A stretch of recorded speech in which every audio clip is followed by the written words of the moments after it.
Cool. Okay, so developer meeting 19. On the dev sync, what did I do? I mostly got a lot of reviews from Bartek, which allowed me to merge a few of them. Thank you for that. I started to look deeply at the community's code. I'm starting to work towards communities version 1.5 and 2, which involve quite a lot of stuff and a lot of discussions. And yeah, work towards supporting the end date for updating a proposal. I spent a lot of time figuring out why the proposal payouts were not correct and how to fix that. While doing that, I also found another issue with the core code where the proposal time shifts, which could lead to like a very small edge case, but I guess it's fine. I mean, we'll discuss this today. What else? Yeah, I think that's about it. It's mostly about stabilizing everything and making them ready to be merged. That's it for me.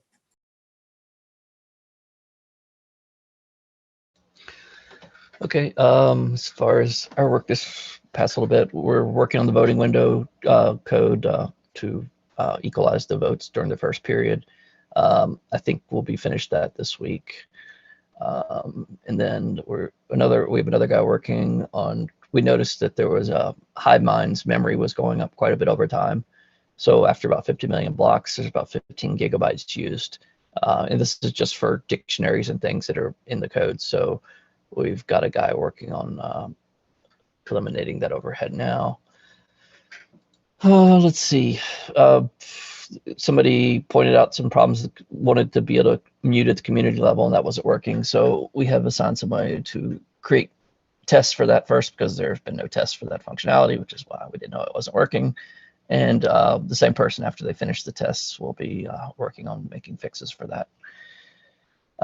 We have a guy assigned now to the Open API task, which is to create and also documentation for HiveMind's API. And I don't know exactly where he's at on that, so I need to check in about that still. We added 2 new guys recently to the team, to the Hive D team, and since they're just getting into the code, they're messing around with creating tests to test the forking logic inside Hive D, since there's no test for that currently.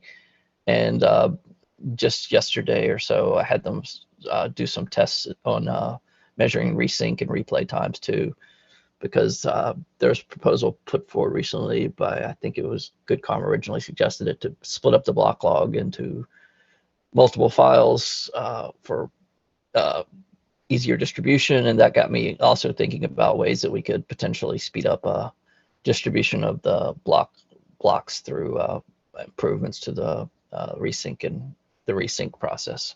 So that's why I had them go off and new guys start going off and making some measurements there. So I'm sure we can improve those times considerably, because there was never really a lot of time put into that, because it wasn't really ever a big performance issue. But with 375 gigabyte log files nowadays, that starts to be something of interest. Bartek, of course, has been working on reviewing a bunch of merge requests, including Howes. And we have the voting expiration stuff is pretty much done. We're just working on tests now. And then once the tests are done, we'll, of course, need to check for problems and possibly make fixes based off that. Our plan at this point is to hopefully be done in the next 2 weeks, which would mean we could launch a test net at the beginning of next month. We can't guarantee that yet, though. There could be issues still, but I think worst case we'll have a test. We'll be able to launch a test net in the middle of next month. So there's one other feature that I'm thinking about fitting into the hard fork 25. I haven't even written anything about it though, so I'm going to write a post today to describe it more. So I've just been kicking around the design for a while now, which would be a potential function to convert Hive to HBD as a means of helping sustain the peg. But I don't want to get into that today, since I haven't even, it's kind of a long topic, and I'll just make a post and we can discuss it there in the post. And the idea would be fairly easy to implement, I think, relatively speaking. So I think we could fit it into hard fork 25 the community thinks it's worthwhile to do. So I guess that's about it for us. Okay, neat. Dan, I have a question for you. You are saying you have guys working on HiveMind API documentation. Is it right? Mm-hmm. Yes. There is a proposal for inertia about documentation too. Are you guys working in collaboration or not? Well, it's kind of, there's two sort of different forms, I guess. What we're doing is the documentation, the base level documentation for each API call as we create it. And I think what Inertia is proposing for his work apparently is going to be some upper level documentation above that. So tutorials and I guess organizing it better in terms of how it's addressed on the website. So, I mean, we're certainly open to working with him, of course. But he, if there's anything he needs from us, he should, of course, let us know. Yeah, but my question is to avoid having two separate documentation or documentation. Yeah, I hope he's not. I assume he's aware that we're working on the Open API docs. So I presume he plans on using that information as a starting point for his work. Yeah. But Okay. I haven't spoken to him about it recently. Yes, if I can add something here, our intention is to put Open API definitions of methods close to their implementations, and we would like to do it for HiveMind, like also for HiveG. Just to be sure that every change made in the API implementation will be simply also applied to according Open API definition, just to be then pushed into documentation generated from it. Mm-hmm. Okay, thanks. So, yeah. Okay. Did you make any progress on the micro forking logic in the PostgreSQL plugin thing? Oh yeah, I forgot to talk about that. But yes, we're working on that too. So that's actually one of the bigger things we're working on. But it's just it didn't get on my list. So we're doing two. We have one method already in progress that we've already done. We've got a prototype working and we're continuing to work on. But this weekend I had another idea for a different way to do it. So we're going to look at doing that too. So we're basically going to look at two different approaches. So the approach we're currently using is one where all the changes are made into a single table. So it's like a replayable reverse. You basically reverse the operations in that table to revert the code. So the other idea I had was, instead of having a single table, we create basically a shadow table for each table that contains forkable data. And in that scenario, we wouldn't have to do a reverse replay. We could just revert to the state of the table before the block began, before each block. So it'd just be we could even go back a bunch of blocks at once. So we could just say if there's 5 blocks reversion, we could literally just revert one state, do one state reversion 5 blocks back. So there's some advantages to that approach if it works out. And the other thing is we might potentially, so for the one table approach, we're having to use a C++ based extension to do it. And we may be able to do the shadow table approach without needing an extension. So that's another potential advantage, because working the C++ extensions, it's potentially possible, for instance, to take down your Postgres database if there's a bug in the extension. Okay, nice. Okay, cool. So on to today's subject. So when testing the proposal payment thing, we noticed a bug where basically, right in the current implementation, we issue payments once per hour, right? The issue is that in the implementation, it's like when we reach that time, you do head block time plus 1 hour. The problem that this implies is that if you miss the block where this is supposed to happen, this will happen in the following block, and so it will be the time it was supposed to be plus 3 seconds, and then we add an hour to that. And so every now and then, I calculated last year it happened about 60 times. The time where the payouts are supposed to happen slowly drifts. So in and itself, it's not an issue because the payment and etc. is supporting it. But as ABW mentioned, if we keep it like this and someone makes a proposal with like a perfect payment and expects it to be paid at like midnight for the last payment, and this happens, then the last payment will be at midnight and 3 seconds. And so his proposal will expire before his last payment. Okay. So that's a side thing. And so I started to look into a fix which shouldn't be too hard. But at the same time, do we want? But like it broke every test. It looked like a nightmare to retrofit. Do we want to spend time into it or not? Is the question. To me, it doesn't sound like it's a serious problem that we need to get into this hard fork. But I'm willing to. I don't know, Bartek. Do you have any opinion on this?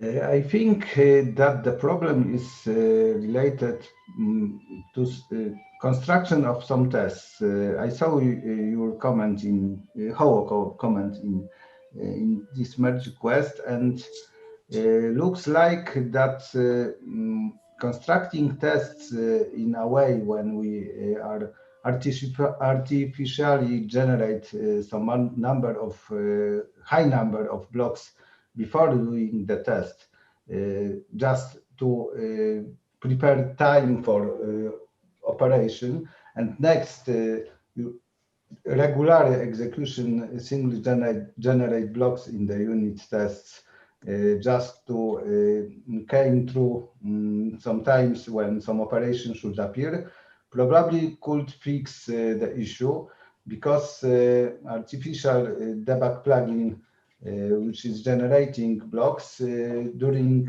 a large amount of blocks can skip some periodical actions, and probably that's causing some unexpected behavior during tests.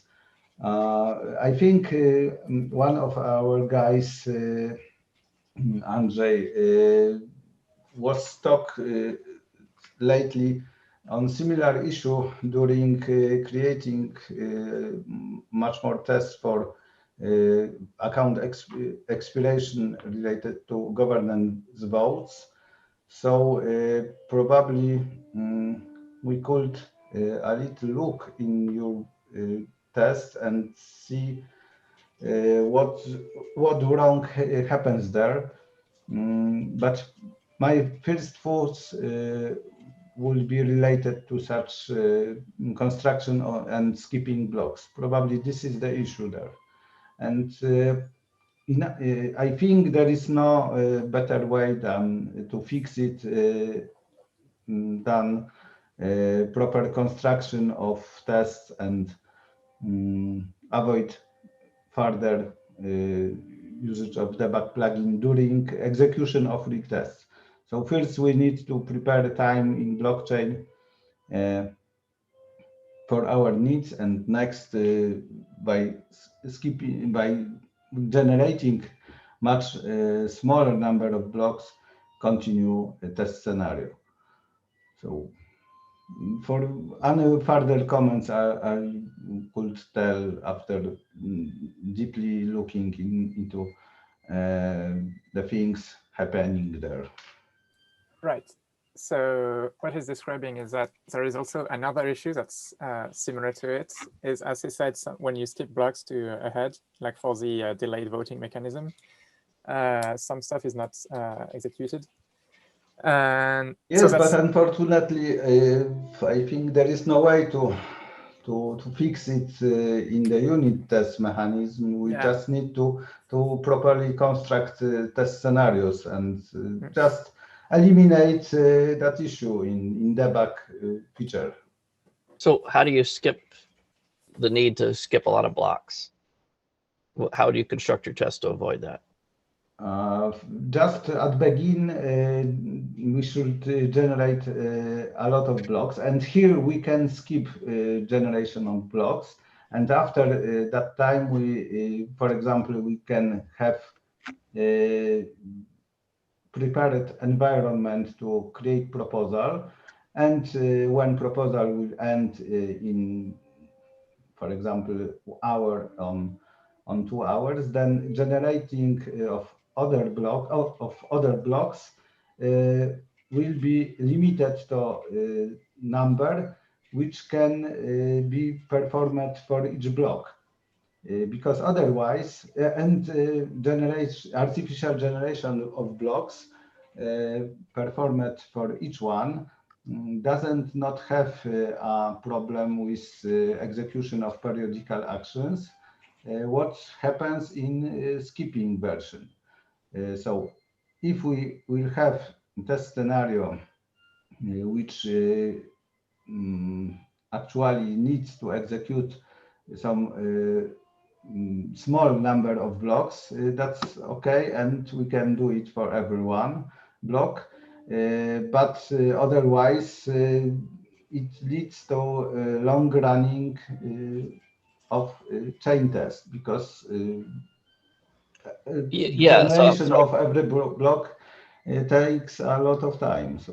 So I'm just trying to understand, how do you, okay, so I mean, how do you have a test that doesn't take a lot of blocks to run in this scenario? I mean, are you talking about, I mean, you're not talking about loading up a snapshot or something, right? I mean, how are you?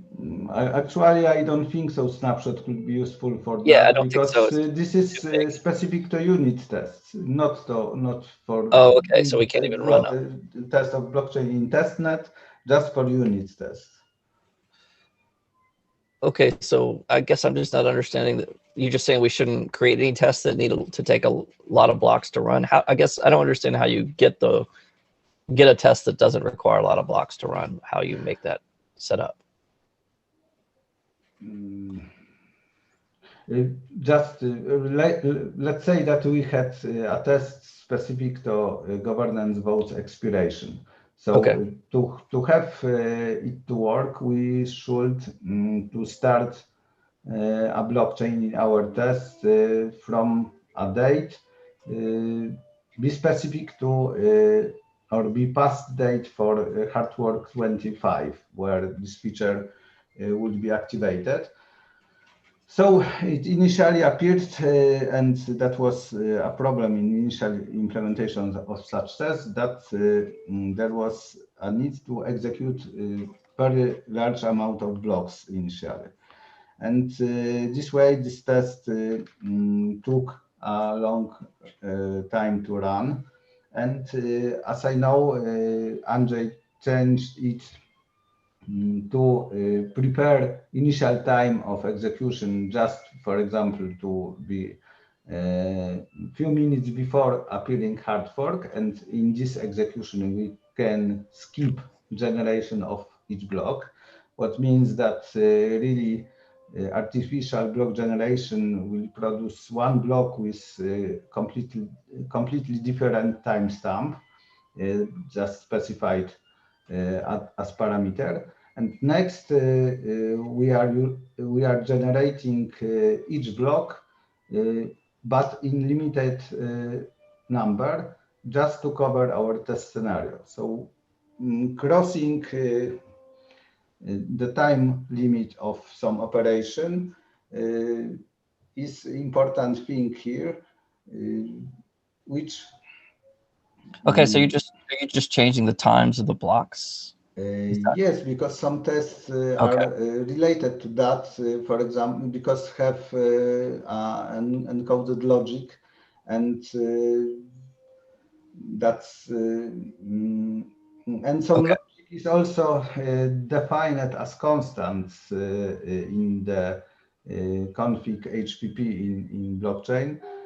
Maybe we could change some constants in testnet build to different values, but in this solution, there is also an issue that we will start testing complete different code than in mainnet. Yeah, I mean, I'm honestly a little surprised that we're using times and rather than block numbers for everything. But there are sometimes used times for some periods of yeah, I mean, I thought we'd just use execution block of numbers. actions. I thought we'd use like numbers to blocks, and we would just Yes, they are recalculated to blocks numbers, of course, but that means that we need to execute also such numbers of blocks to generate such number of blocks during execution of tests. And sometimes parameters configured in blockchains are so the times configured in blockchain are so long that execution of tests is annoying. And when we try to skip generation of each block, problems related to periodical action appear, and we have some surprises in test failures. So that's the reason of such problems. okay. So yeah, I guess I guess the output of this would be that it's like work in progress to fix the actual underlying issues with the tests, and for the time drifting we wouldn't fix it in Hardware 25 because it's like so minor, so it's fine.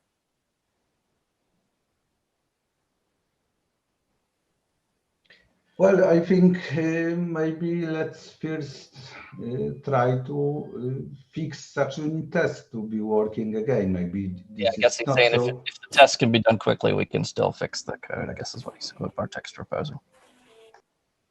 Yeah. Okay. I guess I'll put in some time to see if to see which are failing and if like everything is failing in a bad way or not.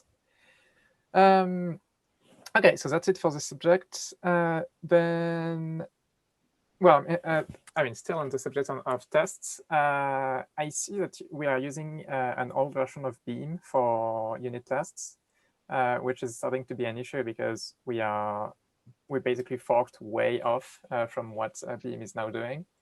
So I had a talk with Holger, AD, and the reason why it was done is that we needed to have the hybrid operation thing. And so Holger implemented that. What? Which operation?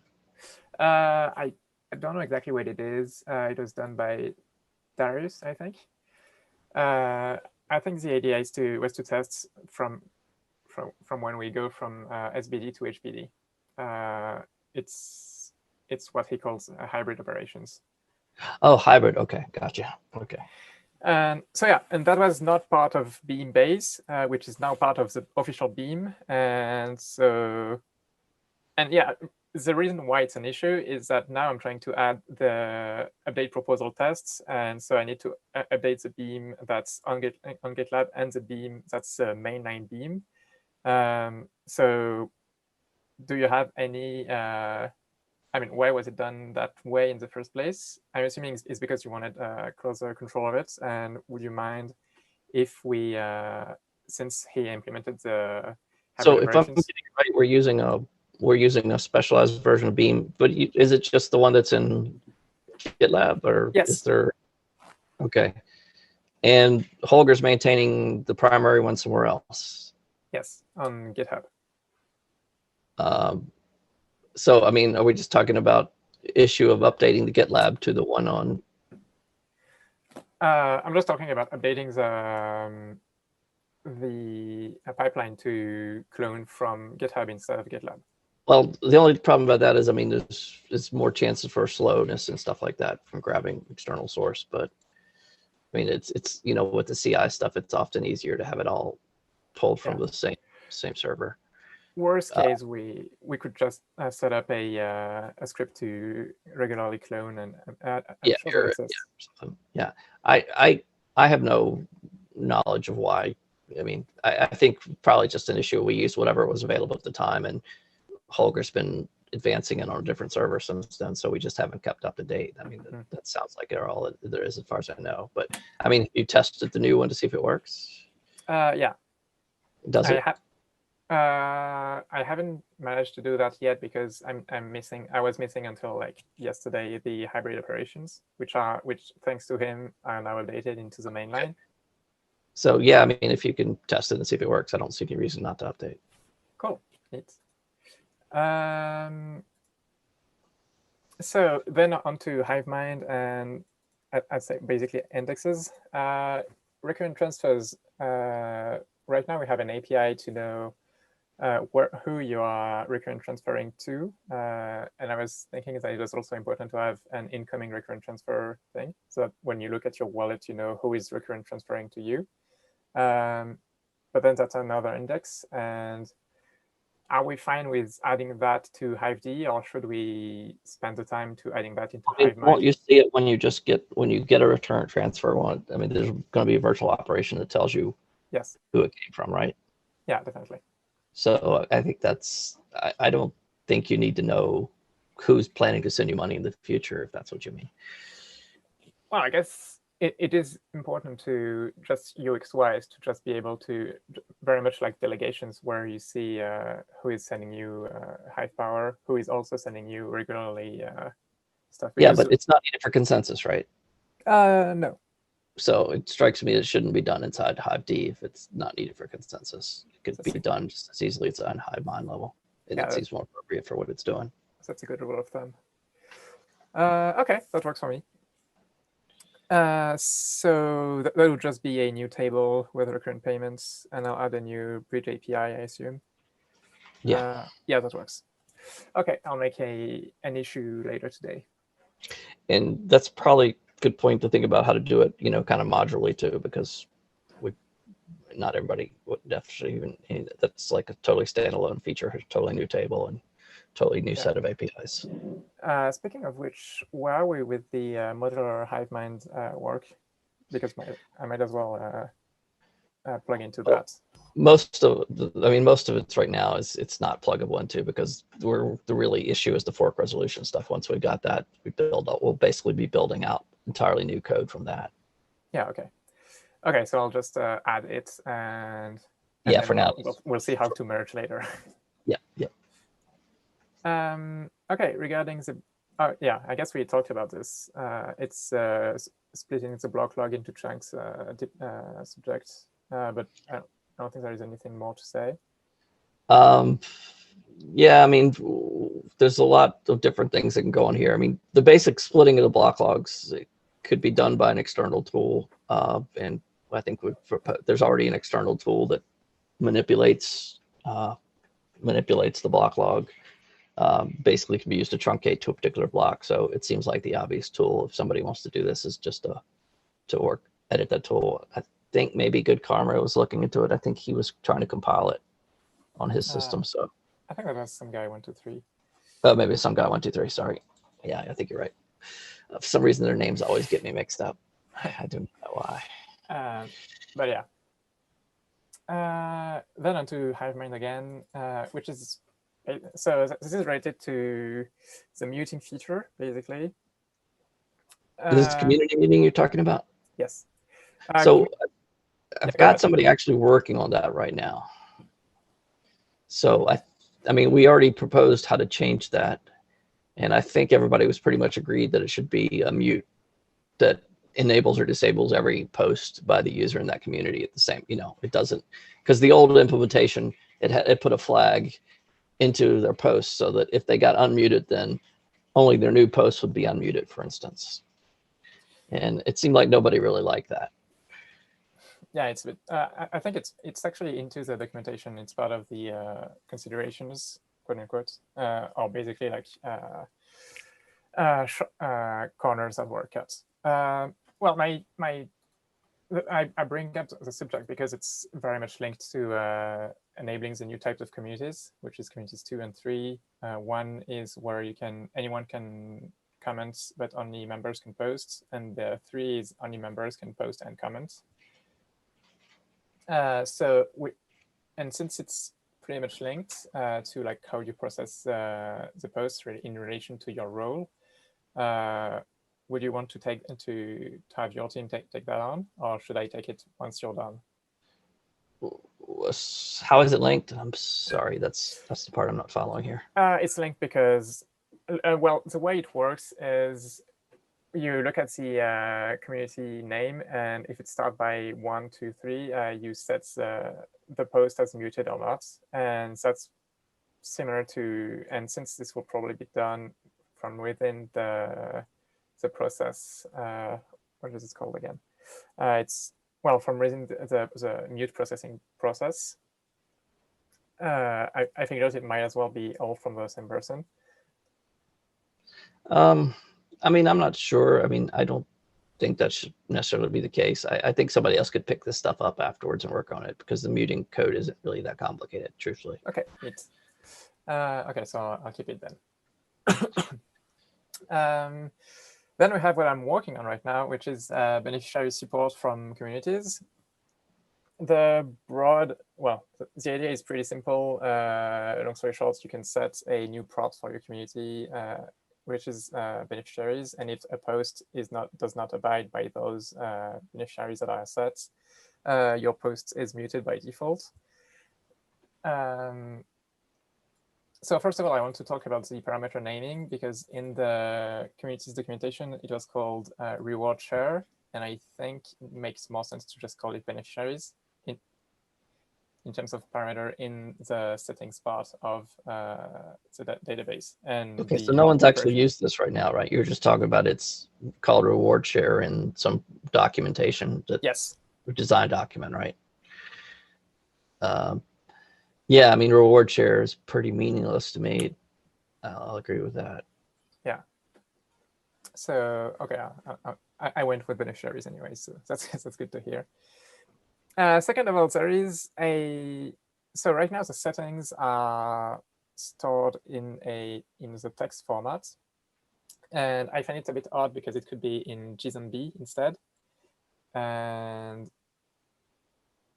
yeah, that's pretty much about it. Okay. The problem with it is with text is that there is no type validation, and you cannot do queries from within it. So you have to pull it out, then parse it, then do your search. And I can see why you would want it out of so text. Do you know by any chance if there is anything you would like to, why it was done like this, or if it's like a remnant of like tech debt? Oh yeah, we did. I don't know. This wasn't anything we did, so I have no idea why it was done as text. Okay. Okay, well, so it was done as text because storage JSON column in Postgres is very slow and needs a lot of more data in the physical storage than storing a text.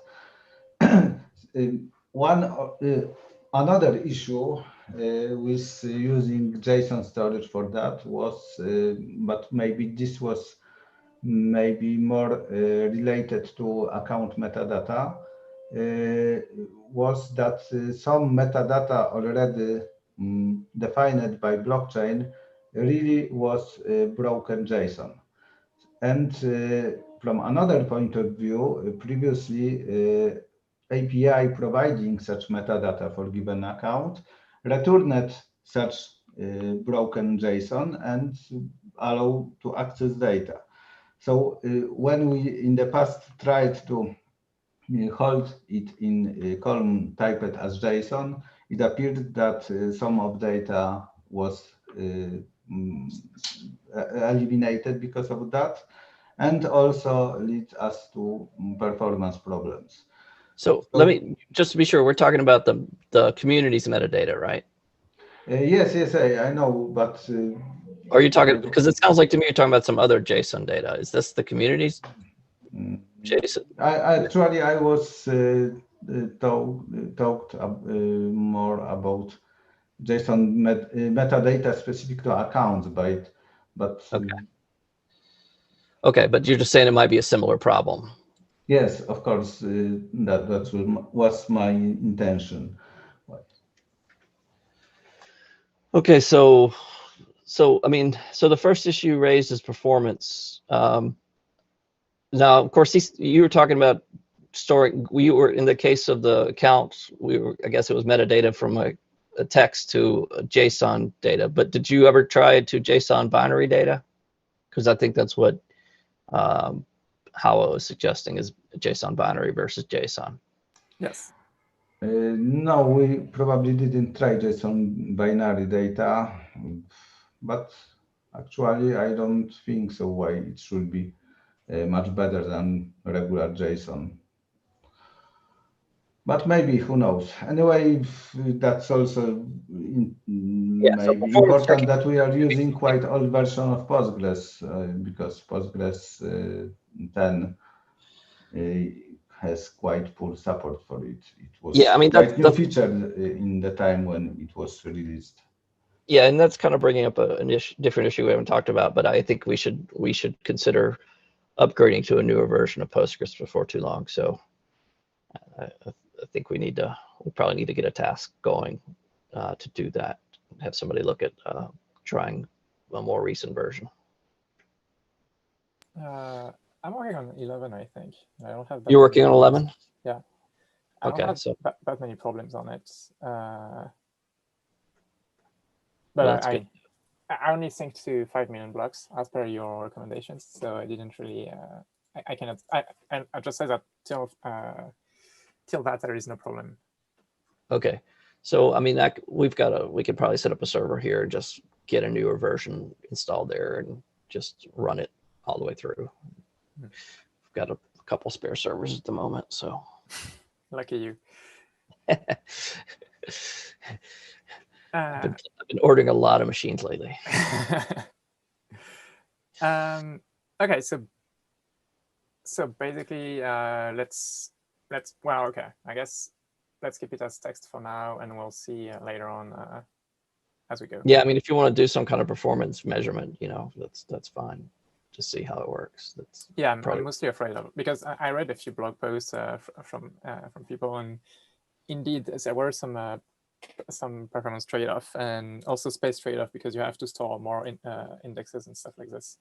So I think it's a bit of a trade-off because on the one hand you are able to do joins directly into the queries, but on the other hand then you have to store more data. Yeah, I mean, I tend to think performance isn't probably a big issue because we don't have that. But I mean, there's not expected to be, but so many communities.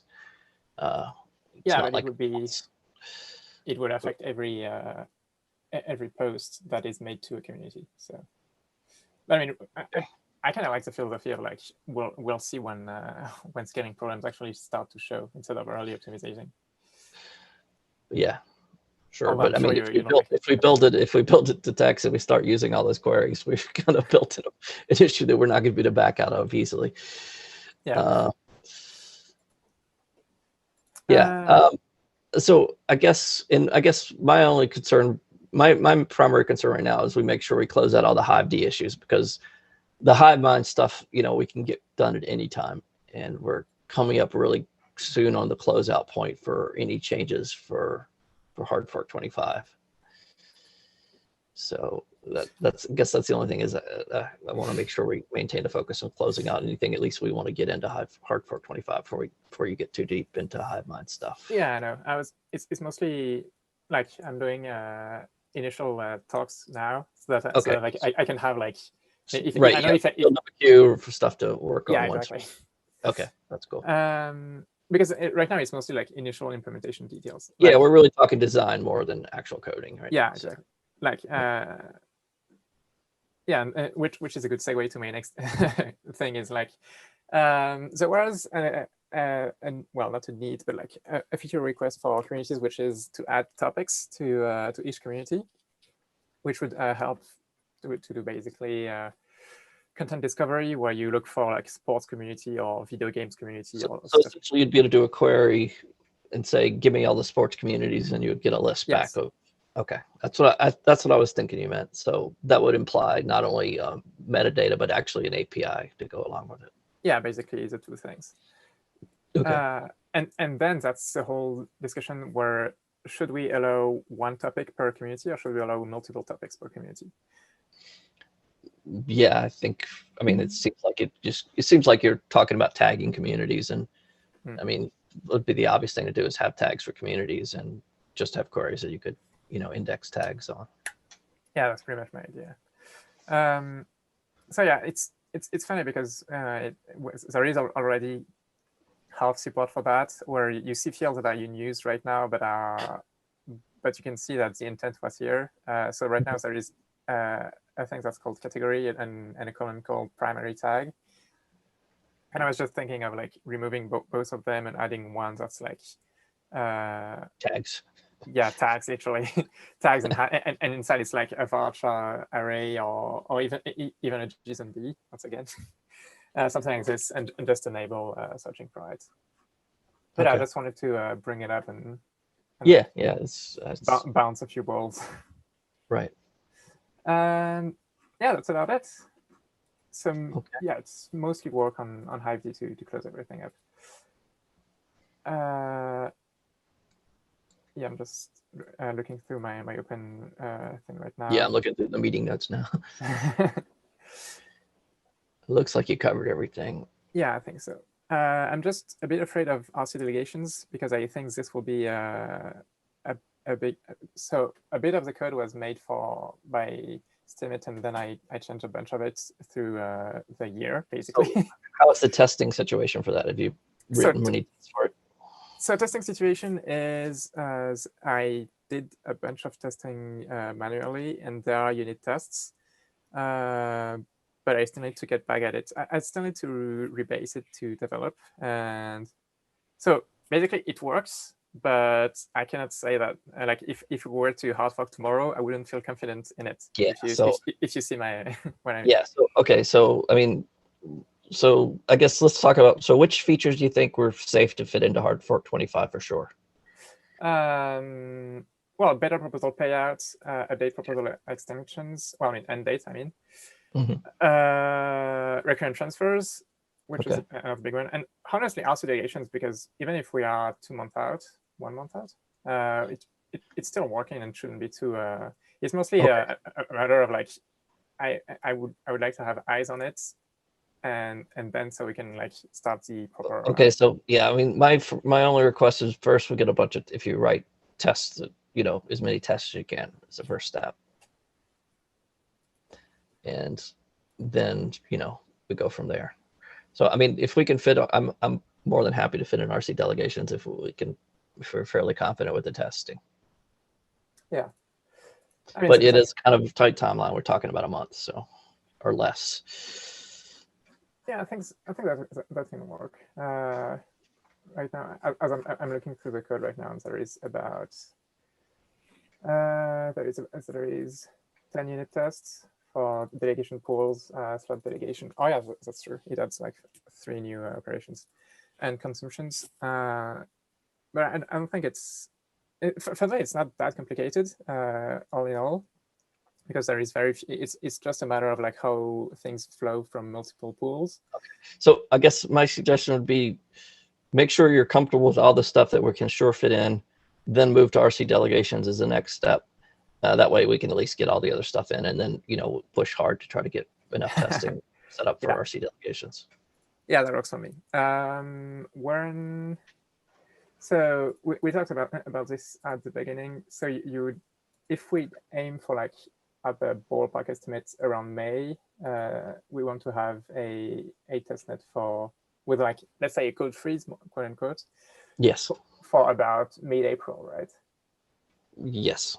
So basically we'll give about a month of testnet time. Okay. Yeah, I think I can work with that. It would be interesting to make a post to like tell everyone what they should expect. Yeah, I figured I was going to put out one pretty soon on the planning. I figured after we got through this meeting, we got an agreement on the relative timing of the hard fork. So. Yeah. Okay. That's about it for me. Oh yeah, it's a question in chat. Let's see the chat. Okay. Good idea. Pick the videos, multiple topics. Oh yeah, multiple topics. Yes, we will have multiple topics /tags for communities. Also, are you considering creating any new start API calls for communities? I guess yes, but not before 2 months. I'm assuming this is Javi writing these messages. But yes, we are. I mean, and by we I mean I I'm planning to add new stats, mostly like number of posts, stuff like this, mostly because I want to improve the way we do filtering so that you can have different hearts, different trendings, depending on like how the community wants to be sorted. So yes, that's on the table, but in the back burner. And then this one is for you, block trades. Could the block trade exchange operate as an escrow too? Escrow to what? Sorry, I can't read the question, so. Could the block trades exchange operate as an escrow too? And that's it. To T-O-O. Like as well. Oh, also, is that two? Okay, also. Yeah. Oh, okay. I thought there was like more to the sentence, and it's like, oh, cut off. Could it act as an escrow? For what? I guess I'm not sure what the exact use case is. Do you know what he means? No idea. Oh well, I guess the Hive, feel free to ask the question in the on the chain. I'm sure he'll be happy to reply. Yeah, sure. I thought of one more thing too, which is a discussion I was having with Andre before the meeting, which we were talking about API calls. This is another issue that there's an issue flying around on GitHub about it, which is about the calls that fetch data for posts also are fetching the active votes. Yes. So I think what we'd like to do is just split it up into one call that just returns the post information and also just returns if the observer has voted for the post, and just if somebody wants to get the voting information, they just make the separate call to get the voting information. So it's two calls in that case, but most of the front ends don't actually display the voting information by default. And by the voting information here, I'm talking about the individual who voted and what their voting percentage and our shares were. So effectively, they don't need to make that call unless somebody hovers over the voting or clicks on something that displays that information. So what we're thinking is we're actually talking about deprecating the voting information from the regular post information API calls and moving towards where everybody, if they want to display the detailed voting information, they make the second call to get the voting information there. But still, we would allow in the base call the information about whether the observer voted. That way they won't have to make two calls for just the simple case where all they do is show whether the users voted the post or not. Yeah, I'm pretty much in favor of that. I would still add the old thing, but just return like an empty array, just to make sure that we don't break like in maintain code. But yeah, I'm definitely in favor of that. That's done in Hive right now, right? No, that's in Hive. It's HiveMind. Yeah, it's in HiveMind. Yeah, I mean, I don't see anything that would be against that. Okay, we'll see if anybody speaks up after the meeting, because all the front end guys will want to weigh in on this, I'm sure. But well, I feel like it's like win-win, because if you're front end and you don't want to deal with it, you just set the flag to true and you get the active votes and everything works as before. And if not, then you can optimize everything. Well, yeah, I mean, I think what we're proposing here is not having a flag at all, just changing the API to not do the voting information at all. Oh yeah. Oh, okay. Second call. The Hive wrote some more. Operate as an escrow too, like holding fund or mortgage type, or holding deed to property with a mortgage on it. I need a few parts of a different thing on Hive blockchain to work together for my project to come together. That's a lot of together. Can you just post that into the chat channel? Yeah, that makes sense. That makes more sense. Long story short, he wants you to act as a middleman. Let's see, like holding funds for mortgage type.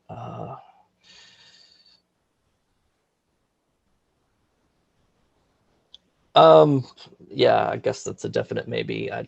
It's probably best to contact me directly, and I could think about that. I don't have an answer without knowing the details of the idea. So yeah, there you have it. Yeah, okay. That was a fruitful meeting. See you in 2 weeks for all of my merge requests to merge, hopefully. Yeah, I guess that's right. 2 weeks we should be hitting our hopeful freeze point. So we'll probably be talking before then, I'm sure. Yeah, for sure. I'll be pinging you and Bartek. Okay. Okay, Thanks, guys. See you Take all. care. Bye. Okay, bye. Bye, thanks.